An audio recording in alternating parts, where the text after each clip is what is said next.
How do you interpret DEI?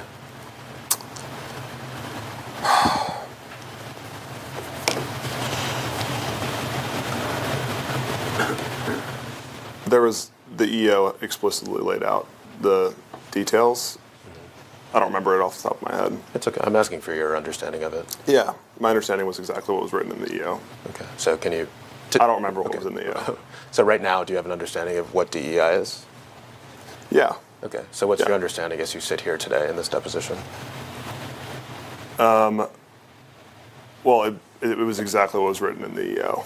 And so anytime that we would look at a grant through the lens of complying with an executive order, we would just refer back to the EO and assess if this grant had relation to it. Okay.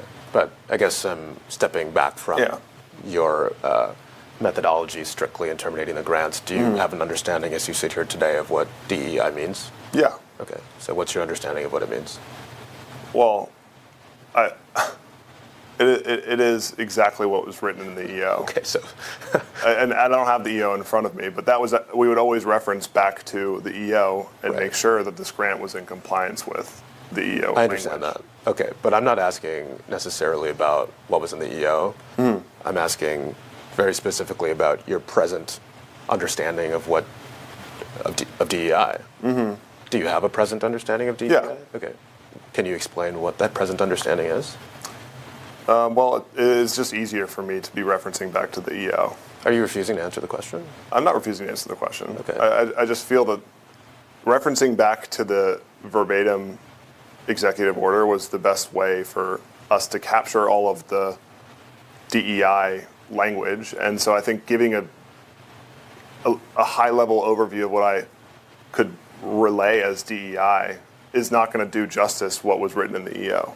And that's okay. We can look at the EO as well. Great. I'm asking you for, I mean, this is a deposition. I'm asking you questions. You're under oath. And you're required to answer them. So what is your understanding of what DEI means?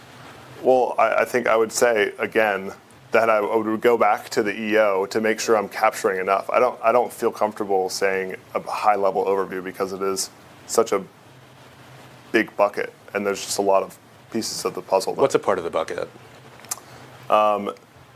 Gender fluidity, sort of promoting,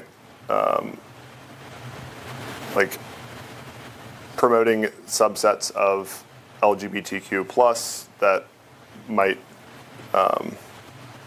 alienate another part of a community.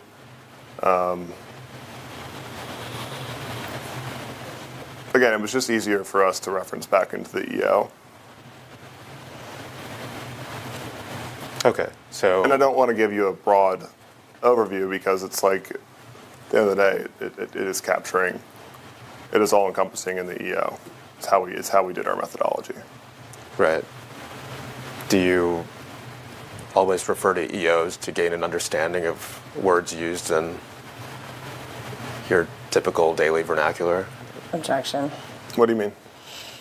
You say that you have an understanding of what DEI means, and when I ask you, you say you need to reference the EO. Do you need to reference EOs to define every word you use in your everyday life? Objection. No. Okay, so what's stopping you from defining DEI to your understanding as you sit here today on January 28th, 2026? It wouldn't be capturing enough of how big the topic is. DEI is a very broad structure.